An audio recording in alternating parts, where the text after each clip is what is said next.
Korang yang selalu tanya-tanya ada tak mesin rumput yang sisi besar. Okey, yang ni ada Picta TB52. Yang ni dia punya sisi 52 sisi. Sekarang kita unboxing dulu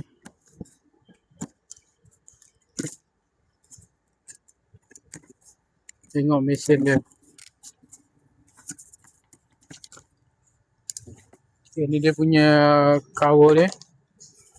Botol minyak campur putih.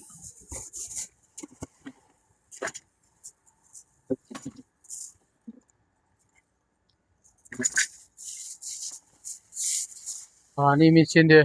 Korang tengok ni mesin dia. TB52. Yang ni 52 cc.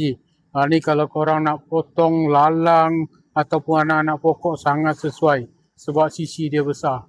Okey. Buat korang yang berminat dengan mesin rumput Picta TB52 ni, korang boleh terus walk in dekat HQ1S Machinery Seri Petaling. Kita jumpa lagi di next review. Assalamualaikum.